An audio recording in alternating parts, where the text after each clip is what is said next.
Are you thinking about getting back into League? Well, let me illuminate a couple of things before you click that League download button. I hated League back in college for two reasons. One, I totally failed a class because I was stuck in silver elo hell until like 6 a.m. in the morning, and I thought I could sleep 2 hours and go to my chem lab and make it there by 9 a.m. I woke up late, got there at 9:30.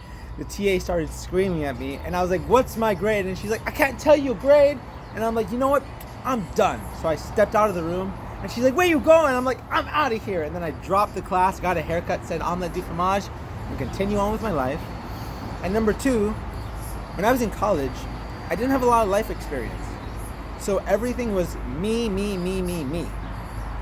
And legit, when you're playing a video game for me, and it's with other people, you are giving a lot of power to the other people to influence your experience.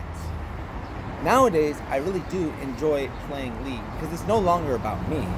I want to play for my friends because video games are a really big part of modern day culture. You may argue what relevance they have in today's culture, but the reality is that lots of people play video games. And for me to talk to my best friend, the best way for me to establish a continuous communication is through video games. And legitimately, I'm not in college anymore, so I don't have any responsibilities that I can fail about. I gotta get to work. But I've started focusing less on the outcome of the games and more upon the individual experiences in the game, the individual plays. And I think that is such an important part, not just in game, but in life. Lots of people tend to put all their goodwill and all their hope into the outcome of the event, the perceived reason that they're doing something. And they put all their good intention, all their hope into that thing, that they overlook the small victories that are made along the journey. And I was realizing today when I was doing my mental health stream, I was doing a concept that I developed called memory recall, where I go into my camera log and I look at pictures that I took 6 years ago, and then I have to write 300 to 500 words about these pictures. And I was looking at this picture of me in the zoo, which I originally thought was me in North Carolina, and I saw it and I remembered all the money I had to pay to get that experience. Getting to the zoo, getting my friend from Oregon over here, going to Oregon myself, lots of stuff. I had to pay a lot of money for that. But 6 years down the road, I'm happy that I paid the money. I don't regret it because the memory is so strong in my brain. It was just like yesterday, I swear. There was this game where we were losing real bad, and they were on our Nexus. And real talk, Oren came out of nowhere and turned it around. I mean, we still lost the game, but Oren got a quadra kill, and it was so hypey because I had turned my back to the Nexus. I was like, no, I can't do it anymore, man. I can't look at this. And then out of nowhere, Big Daddy Oren just come and smack everyone in the face. Ooh.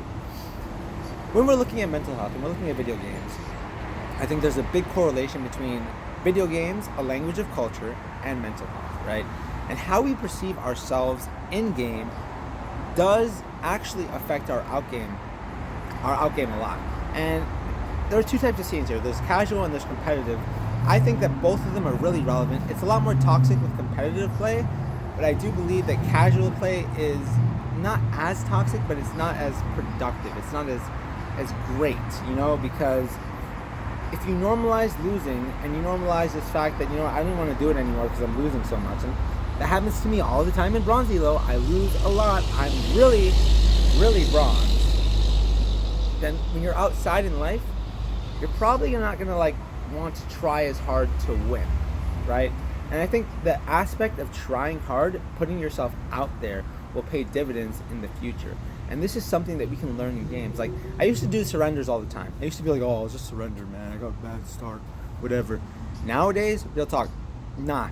Your boy does not surrender anymore because, legitimately speaking, it's not about the outcome of the game. It's about trying until the very end.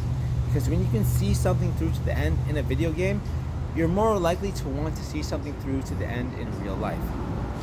Now, I'm being overly idealistic because one of the things that happened to me when I was in college, one of the reasons I didn't like this game, was because I had no life experience. And I was putting all my time and energy into this video game that was really toxic and affecting my mental health. Now, I'm older, I have a lot more life experience. I have a great understanding of what this video game actually represents to me and why I play it.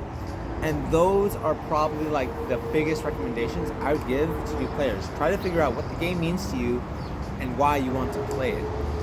Selfishness is a very, very limiting belief. And when you limit yourself in selfishness, you can get really, really negative. You can take all those goodwills and all those good intentions and just ram them into the ground. I know this. I've done this. It's been an auto repeat for like the past 8 years of my life. Living selfishly has been one of my biggest shortcomings of the journeys I have taken around the world. But I'm here today to say that we can learn from our losses. Failure is a great teacher. The problem is that not many students want to learn. And even the best teacher in the world can't teach a student that doesn't want to learn. That's why I feel like we're also destined to like repeat the same mistakes over and over and over again. It is insane. But 2021 is here. If we don't stay the same, the new year is going to be different. Like yesterday, I saw this all happen to me. Like after I got off work, I thought to myself, I was like, if I go home, I'm going to do the same things that I always do. So I got to do something different. So instead of going home, I was like jamming in my car. I just drove past my house and went off to Doña Helly's and I got like a Cafe Cubano because they didn't have Cafe Americano and I loved it. And then I got home and I was super ganky. I streamed like 4 hours of League, man. I lost a bunch. But guess what? I don't have 0 LP anymore. That's the saving grace. I had 0 LP when I started. I grinded all the way to 44 LP, but then I dropped 2 games. And now I'm like at like 15. Like, I'm hopeful. I'm hopeful for today. We're going to get Jhin, and we're going to get to like promos. That's pretty idealistic, but you know what I mean anyway. Everybody, I'll talk to you later. See you in the next video. Bye-bye.